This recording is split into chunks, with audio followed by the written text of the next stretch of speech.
President.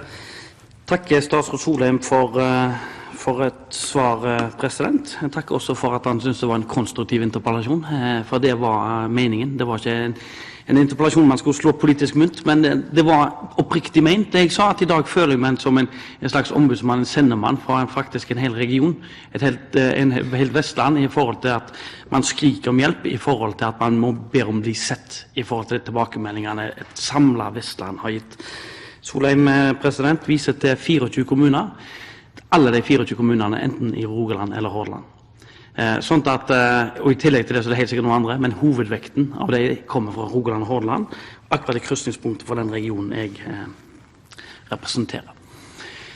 Noen av de kommunene som er der, Solheim, president, eller statsråden, sier at nyansene til de kommunene må komme frem i kommuneplanen. Det tror jeg alle er enige om. Problemet er at når fylkesmennene sitter og skal godkjenne kommuneplanene, så forholder de seg til regelverket om de er kategori 1 eller kategori 2. Og det er det som er problemet. Og hadde Solheim, president, vært villig til å se på nyansene der, så hadde nettopp nyansene kunnet løst i kommuneplanen. Problemet deres er at i og med at de allerede er satt i et strengeste regime, så får de store problemer med faktisk å få den kommuneplanen både de vil ha, trenger, men også kan få godkjent. Så det må statsråden selv følge opp, at den kommer. Ellers så skal jeg benytte anledningen. Jeg var gruppeleder i Haugesund Høyre, president, i bystyret før jeg ble stortingsrepresentant.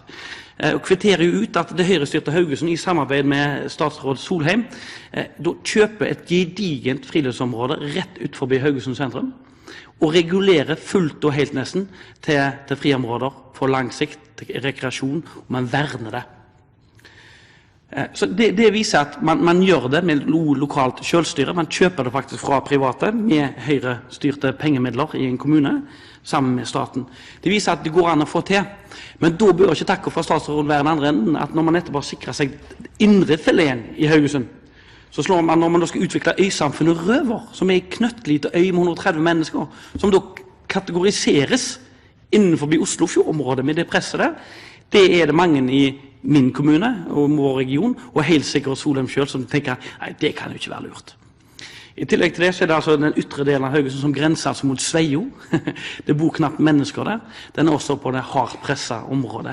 Det er også åpenbart feil, og derfor, president, så er jeg glad for at statsråden åpner opp for enten en tredeling, men også samtidig at man tar et ny gjennomgang av de kommunene som åpenbart føler seg satt i feil kategori. For det er ganske mange av de kommunene. Og når så mange kommuner tverrpolitisk, enten det er senterpartister eller arbeiderpartifolk som sier dette her, så er det kanskje et poeng. Takk.